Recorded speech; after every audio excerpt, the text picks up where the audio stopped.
여러분들께서도 많이 보셨겠죠. 지하철이나 혹은 길거리를 걸어가다 보면 크게 영어로 써놓은 이런 문구를 보셨을 것입니다.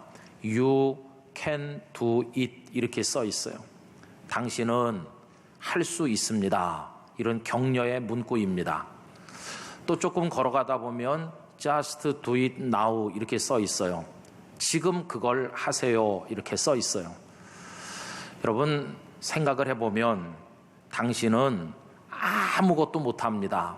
당신은 틀렸어요. 희망이 없어요. 이렇게 말하는 것보다 당신은 할 수 있고 그러니 지금 그걸 하세요. 이 말이 얼마나 멋지고 우리에게 격려가 되고 힘이 됩니까?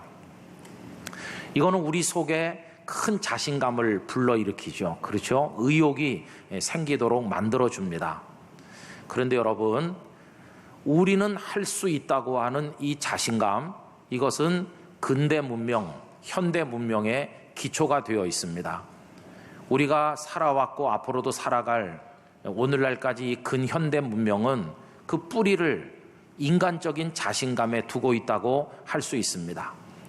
16세기, 17세기 이후에 서구 사회에서는 할 수 있다고 하는 자신감이 날이 갈수록 팽배해지고 널리 퍼져왔다고 할 수 있습니다.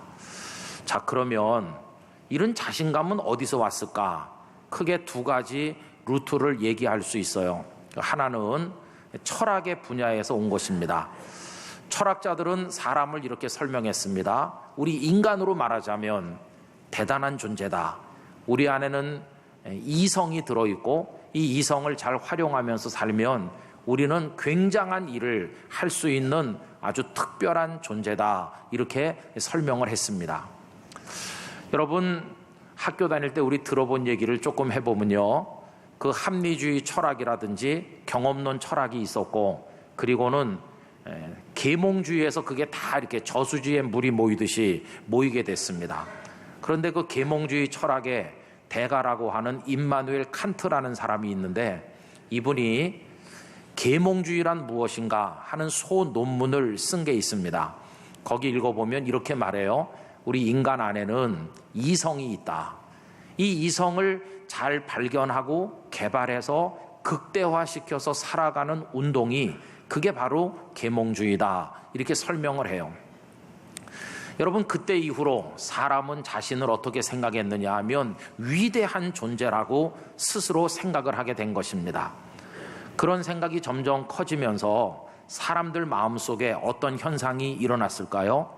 하나님을 믿는 마음은 자꾸자꾸 적어지고 그 대신 내가 나를 믿는 인간을 신처럼 섬기는 인간 종교라고 하는 새로운 흐름이 생겨나게 되었습니다.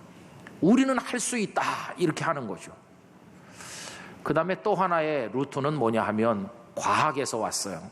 우리 안에 있는 이성, 그 이성이 이룩하는 지성적인 활동 이런 걸 통해 가지고 많은 것들을 관찰하다가 발견하는 게 많았어요. 과학적 진리들을 발견하고 또 혹은 그 발견된 진리들을 토대로 해가지고 새로운 걸 만들어내는 발명을 많이 했어요. 과학기술이 눈부시게 발전했어요. 그러면서 수많은 기계들을 만들어냈습니다. 그래서 옛날에는 사람이 손으로 오래 걸려야 할 수 있었던 일을 이제는 기계의 힘을 통해서 아주 빠르게 하고 한꺼번에 많이 할 수 있게 되었어요. 그래서 여러분 이제는 많은 생산품들이 쏟아져 나오면서 살기가 여러 가지로 좋아지고 있는 게 사실입니다.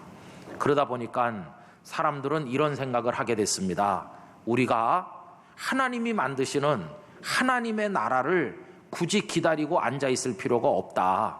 우리 속에 엄청난 능력이 있기 때문에 우리가 이 능력을 잘 발휘하면 우리 사람이 가진 힘만 가지고도 이 세상에 유토피아, 낙원을 건설할 수 있다. 이런 생각을 가지는 사람들이 생겨나게 됐습니다.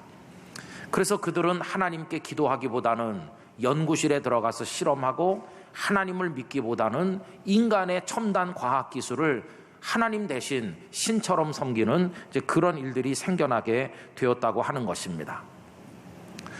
자, 이처럼 철학에서 그런 걸 이야기하고 과학 문명이 그걸 뒷받침하면서 사람들 마음속에 생긴 인간적인 자신감, 우리는 할 수 있다, 우리는 위대하다, 이런 생각이 전 세계에 널리 사람들 속에 퍼져가기 시작했어요.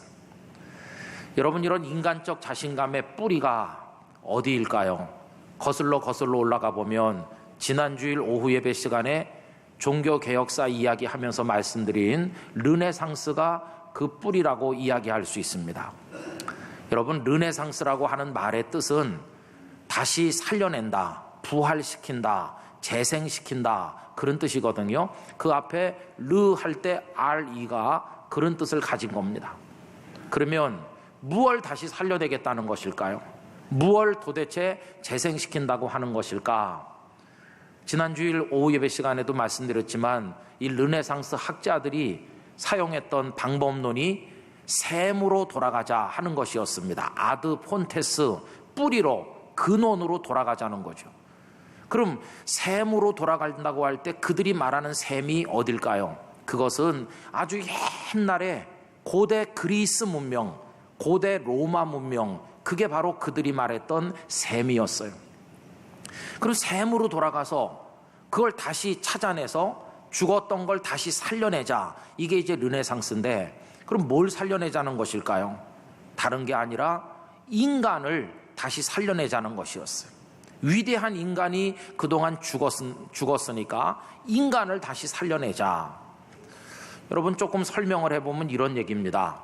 옛날에 고대 그리스 문명이나 로마 문명, 우리는 잘 몰라요. 그렇죠? 저도 잘 모르는데 학교 다닐 때 조금 들은 풍어는 있어요. 그 그리스 로마 문명에 우리에게 친숙한 거 하나를 얘기한다면 그들의 신화를 얘기할 수 있어요. 그리스 신화, 로마 신화, 그런 거 있지 않습니까? 그러면 우리는 그 속에서 엄청나게 많은 신들의 이름이 등장하니까 그리스 로마 문명은 신들이 중심이 된 문명인가 보다, 이런 생각을 하기가 쉬워요. 그러나 그건 착각입니다. 여러분, 그리스 로마 문명의 중심엔 신들이 있는 게 아니라 사실은 인간이 우뚝 서 있어요. 그건 인간 중심의 문명이었어요. 그리스 신화, 로마 신화 읽어보신 분들이 많으실 거예요. 거기 읽어보면 이름은 신들로 나오지만 사실은 인간 세상의 일을 그대로 옮겨놓은 겁니다. 여러분, 신들이 서로 사랑해요. 신들이 서로 미워해요. 결혼을 하고 자식을 낳고 전쟁을 하고 불륜도 저지르고 서로 질투도 하고 죽이고 죽기도 해요. 그게 신화 속에 나오는 얘기거든요. 아니, 그게 무슨 신들의 얘기입니까? 그게 인간 세상에서 벌어지는 그런 일들 아니에요? 이 인간의 이야기를 신의 이름으로 포장을 해가지고 옮겨놨을 뿐이지 사실은 그건 인간의 이야기였어요. 여러분, 그 고대 그리스에서 올림픽을 할 때 올림픽에 출전하는 젊은 청춘 남녀들이 유니폼을 뭘 입을까요? 옷을 뭐 입고 할까요? 옷 하나도 안 입습니다. 완전히 나체로 발가벗고 뛰기도 하고 던지기도 하고 그래. 그럼 왜 그렇게 할까? 흉하지도 않느냐? 아니요. 인간보다 아름다운 건 없다고 생각하는 거예요. 인간은 위대하고 인간은 아름답고 인간 자체가 예술품과 같고 조각품과 같다. 그게 그리스 로마의 문명 중심이었어요. 근데 그거를 다시 재생시키고 살려내자는 운동이 그게 르네상스예요. 여러분, 르네상스는 13세기 남부 이탈리아에서 시작이 돼가지고 한 200~300년 동안에 걸쳐 전 유럽으로 퍼져나가서 15세기 말에는 북부 독일에까지 도착한 그 당시 거대한 사회 문화적인 흐름이었다고 할 수 있습니다. 그 중심에 인간이 딱 서 있어요. 그래서 르네상스 그러면 핵심 주제가 뭐냐? 인본주의입니다. 사람이 기본이 되는 정신, 휴머니즘, 그게 르네상스의 핵심이에요. 그래서 그 사람들이 이렇게 말해요. 사람은 아름답고 사람은 위대하고 사람은 뭐든지 할 수 있고, 그게 르네상스 휴머니즘이에요. 그러니까 그 흐름으로부터 이제 인간적 자신감들이 나오게 된 것이죠. 여러분, 이런 르네상스 휴머니즘을 대표하는 사람을 한 사람 이야기한다면 우리 학교 다닐 때 많이 들어보셨겠죠. 에라스무스라는 사람이 있습니다. 에라스무스는 마틴 루터 종교개혁자보다 14년 먼저 네덜란드에서 태어났어요. 이 에라스무스는 르네상스의 흐름을 온몸으로 대변했던 대학자입니다. 그런데 에라스무스가 쓴 많은 저술 중에 우리의 눈길을 끄는 책이 있어요. 그게 1524년에 기록된 자유의지론이라는 책입니다. 이 자유의지론의 내용은 이런 겁니다. 우리 인간 안에는 자유의지가 있다.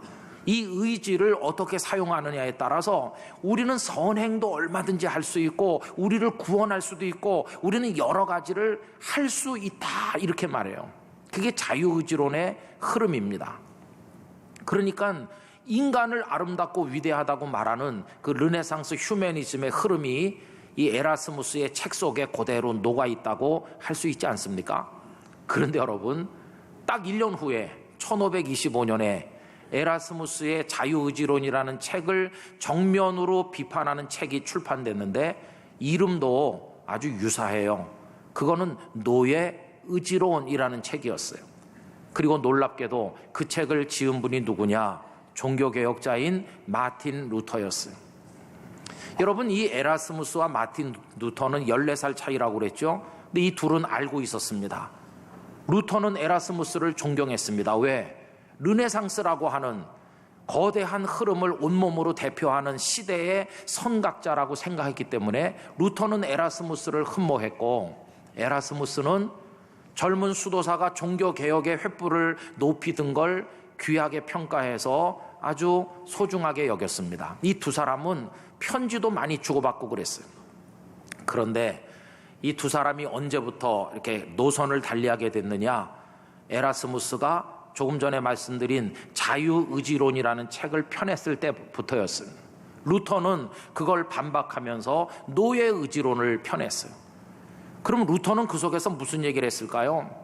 우리 속에 자유의지가 있어서 마음만 먹으면 뭐든지 선행도 하고 다 할 수 있다는 에라스무스의 주장은 틀렸다. 우리 속에 있는 의지는 마음을 먹어도 다시 먹어도 또 고쳐 먹어도 아무것도 할 수 없는, 이미 노예처럼 죄악 앞에 굴복해 있는 그런 모습으로 전락해 있을 뿐이지 우리가 할 수 있는 건 없다, 이렇게 말하는 게 루터의 노예의지론이었어요. 여러분, 지금까지 드린 이 말씀이 복잡해 보이지만 아주 간단한 겁니다. 그때 이후로 지금까지 이 세상에는요, 두 흐름이 거대한 소리를 내며 흘러내려가고 있어요. 하나는 에라스무스 쪽으로 인간은 위대하고 인간은 충분한 가능성을 가졌고 그 속에 이성을 활용하고 뭐든지 다 할 수 있는, 선행도 하고 구원에 이를 수도 있고 마음먹기 달렸어, 이렇게 말하는 흐름이 있어요. 그게 아까 서두에 말씀드린 너는 할 수 있으니까 지금 해라, 이런 흐름이라고 할 수 있어요. 그런데 이쪽에 마틴 루터식으로 하려고 해봤지만 안 됐다, 우리는 연약하고 우리의 의지는 노예화돼서 우리는 무능하기 짝이 없다고 하는 흐름이 또 이쪽에 아주 강하게 흘러내려가고 있어요. 우리는 그 두 흐름 앞에 지금 서 있어요. 우리는 어떻게 보면 선택을 해야 될 사람들입니다. 에라스무스를 선택하여 살 것인지 아니면 루터를 선택하여 살 것인지 그 기로에 서 있다고도 이야기할 수 있어요. 그러면 오늘 오신 우리 교우님들, 여러분은 에라스무스 편입니까? 아니면 루터 편이십니까? 어느 쪽을 선택하고 싶으십니까? 그런데 여러분, 이걸 우리 보고 선택하라고 하면 상당히 고민이 될 수 있어요. 그러나 고민할 필요가 없어요. 왜냐하면 곰곰이 생각해보면 이건 선택의 문제가 아니기 때문이에요. 이거는 선택의 문제가 아니라 사실의 문제인 것입니다. 아주 쉬운 예를 하나 들어보겠습니다. 지금 여러분들 눈앞에 종이가 한 장 있는데요, 이 종이가 새카만 검은 종입니다. 그런데 누가 나보고 너는 이 종이를 희다고 말하고 싶으냐 검다고 말하고 싶으냐 선택해서 말해라, 이렇게 얘기한다면 우리는 어떻게 할까요? 내가 이 검은 종이를 희다고 말하기로 선택한다고 해서 희다 이러면 이 종이가 하얀색으로 변하는 것입니까? 아닙니다. 또 반대로 내가 이 종이를 검다고 말해야지 하고 결심하고 검다 이렇게 말했기 때문에 종이가 검어진 것입니까? 그것도 아닙니다. 내가 희다고 말하기로 하든 검다고 말하기로 하든 그것과 상관없습니다. 내가 입 밖에 어떤 말을 꺼내기도 전에 이미 그 종이는 검은 색깔인 것이에요. 그건 내가 말하는 데 따라 변하는 게 아니라 이미 검은 색깔로 거기 있는 거예요. 여러분, 그것과 원리가 똑같아요. 우리 인간이 에라스무스가 가르친 그 후대의 흐름처럼 뭘 할 수 있는 존재이냐, 아니면 루터가 가르치는 것처럼 할 수 없는 존재이냐, 이거를 우리가 선택하는 게 아니라 이미 검은 종이가 눈앞에 있는 것과 똑같이 우리 인간이 어떤 존재인가 하는 건 사실로 이미 있는 거예요. 그럼 여러분, 우리 사람은 어떤 존재입니까? 종이가 검다고 하는 건 어떻게 알게 됐나요? 눈으로 보고 알게 됐죠. 눈으로 보니까 검네 하는 거 알게 됐잖아요. 그러면 우리 인간이 어떤 존재인가는 무엇을 통해서 보고 알 수 있나요? 종이가 검다는 거는 눈으로 보고 알았는데 우리 인간이 어떤 존재인가 하는 건 무엇을 통해 알 수 있나? 그 눈에 해당하는 게 뭘까요? 다른 게 아니라 하나님의 말씀인 것이. 우리 지난주일 오전 예배 때 종교개혁의 첫 번째 원리를 이야기하면서 솔라 스크립추라, 오직 하나님의 말씀으로 그랬잖아요. 하나님의 말씀은 저와 여러분의 눈입니다. 그 말씀의 눈으로 인간을 바라보는 거예요. 인간이 어떤 존재냐? 보면 검은지 흰지 이미 거기 있는 거예요. 그래서 이제 우리는 우리 사람이란 존재에 대해서 뭐라고 말씀하고 있는지 하나님의 말씀 속으로 들어가게 되는 것이죠. 우리 사람이 어떤 존재인가를 설명하는 성경 말씀이 많이 있어요. 그 중에 대표적인 거 하나를 오늘 읽은 것인데 에베소서 2장 1절 이하의 말씀이죠. 여러분, 1절을 보면 우리를 어떤 존재라고 말씀하고 있습니까? 다 같이 읽어보실까요? 그는 허물과 죄로 죽었던 너희를 살리셨도다. 여러분, 그는 우리 주님이세요. 주님이 무슨 일을 하셨느냐? 우리를 살리셨어요. 그럼 우리는 어떤 존재입니까? 허물과 죄로 죽었던 너희, 이렇게 말했어요. 여러분, 정확히 읽으셔야 돼요. 허물이 많고 죄가 많은 우리는 앞으로 죽어갈 거다, 그런 미래형이 아닙니다. 여기 헬라어 원문 성경의 동사는 현재 완료형이에요. 현재 완료, 분사를 사용했어요.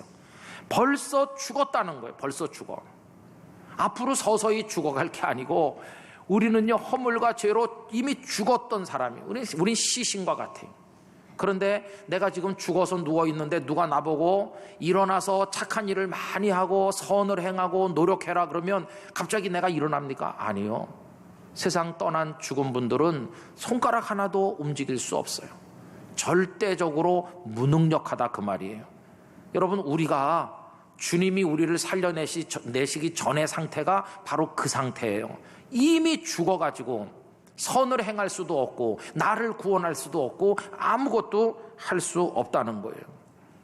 자, 그러면 우리 왜 그렇게 비참한 상태로 우리 존재가 전락했나? 이유가 뭘까 할 때 그 이유는 우리 속에 우리가 극복하기 힘든 어둠의 영, 사탄의 영이 역사하기 때문이에요. 그 이유를 2절이 얘기합니다. 여러분, 2절 천천히 읽어봅시다. 그때에 너희는 그 가운데서 행하여 이 세상 풍조를 따르고 공중의 권세 잡은 자를 따랐으니 곧 지금 불순종의 아들들 가운데서 역사하는 영이라, 이렇게 나오죠. 공중의 권세를 손에 휘어쥐고 있는 그 존재, 그게 사탄이에요. 그 사탄의 영이, 사탄이 부리는 어둠의 영들이 사람들 속에 들어가서 역사하는데 우리 속에도 악령이 역사했고 우리는 거기에 홀려서 거기에 억압당해서 이 세상의 흐름에 따라 살아왔었다는 거예요. 그러면 사탄의 지배를 받는 삶의 모습은 어떠냐? 3절 말씀 같이 읽읍시다. 전에는 우리도 다 그 가운데서 우리 육체의 욕심을 따라 지내며 육체와 마음에 원하는 것을 하여 다른 이들과 같이 본질상 진노의 자녀이었더니, 여러분, 이게 우리 형편이에요. 사탄의 영의 지배를 받아서 많은 더러운 욕심 속에 살았어요. 거기 읽어보시면 육체와 마음에 원하는 것을 했다. 여러분, 우리 몸뚱아리가 원하는 욕심, 먹고 싶고 성적 관계를 맺고 싶고 가지고 싶고 누리고 싶고, 이 욕망이 막 끌어올라요. 또 그렇게 저지르며 살아왔어요. 마음은요, 마음은 겉으로는 말쑥한 요조 숙녀처럼 신사처럼 차려입고 있지만 우리 속에 표현되지 않은 더러운 욕심이 얼마나 많은지. 그래서 우리는 어떤 존재였느냐? 본질상 우리 체질 자체가, 존재 자체가 진노의 자녀였다. 하나님의 진노를 받아 딱 마땅한, 이미 죽은, 아무것도 할 수 없는 그런 영적 무능력자가 되어 있었다는 거예요.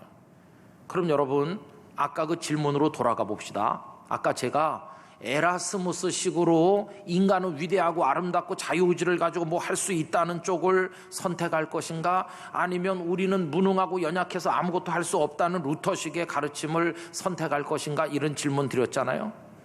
여러분, 어느 쪽이 맞는 것 같습니까? 이건 우리가 선택할 문제가 아니고 이미 눈앞에 검은 종이가 있는 것과 같다고 그랬죠. 근데 성경이 보여주는 이미 있는 우리 모습이 어떻습니까? 우리의 모습은 이미 죽은 자예요. 본질상 진노의 자녀예요. 우리가 살아보니까 아무리 내가 선하고 아름답게 살려고 해도 그걸 100% 지켜내는 사람 세상에 한 사람도 없어요. 우리 그렇게 무능하다는 걸 날마다 삶의 경험 속에서 매일같이 체험하며 눈물을 흘리고 살고 있지 않습니까? 그래서 여러분, 우리는 루터처럼 고백하는 사람이 됐어요. 루터처럼, 하나님, 저는 죄인입니다. 전부요, 의지 없어서 손들고 옵니다. 주 나를 박대하시면 나 어디 가리까? 하나님, 저는 죄인이에요. 이렇게 말해요. 이건 우리가 루터를 선택한 게 아니라 성경이 오직 말씀으로 할 때 말씀이 우리에게 그렇게 가르치고, 루터도 말씀에서 그걸 아는 거고 우리도 말씀에서 이걸 깨달은 거예요. 루터는 그런 면에서 우리의 선배라고 할 수 있고 우리는 그의 후배가 되어 있는 것이. 여러분, 그러면 보세요. 만사는 마음먹기 나름이야. 얼마든지 마음만 먹으면 할 수 있어? 그게 아니고, 마음을 먹어봤고 또 먹어봤고 또 고쳐 먹어봐도 하나님의 뜻대로 못 사는 무능한 내가 이제 어떻게 하면 되겠어요? 오늘 지금 여기 이 거룩한 예배 드리는 자리에 여러분들이 다 와 계시잖아요. 이게 무슨 뜻이에요? 하나님을 예배하는 자가 되셨다는 뜻이에요. 하나님의 자녀라는 뜻이에요. 이미 우리는 구원을 받았다는 것이에요. 그럼 그런 무능한 우리가 어떻게 구원을 받은 겁니까? 언제 착한 일을 많이 하고 선을 행해서 도대체 어떻게 우리가 구원받았을까? 여러분, 이 이야기를 할 때 드디어 두 번째 원리가 우리 앞에 그 모습을 드러내는데, 그 두 번째 원리는 놀라운 것이에요. 어떻게 이 무능한 죄인이 구원받았나? 우리를 끔찍하게 사랑하시는 하나님의 그 크신 은혜를 통하여 구원을 받은 것이. 여기서 두 번째 원리가 등장하는데, 오직 하나님의 은혜, 솔라 그라치아라고 하는 은혜의 원리가 우리 앞에 그 모습을 드러내는 것이. 성도 여러분, 우리는 하나님의 은혜로 구원받았습니다. 우리를 사랑하신 하나님, 얼마나 은혜를 풍성하게 주시는지 그 구원의 은혜를 독생자 예수님 안에 가득히 담아서 우리에게 보내주셨어요. 예수님 우리의 구원자로 오셨어요. 그 은혜로 인하여 저도 여러분도 구원받게 된 것입니다. 그러니까 우리는 하나님 앞에 감사할 것밖에 없어요. 자랑할 사람 아무도 없어요.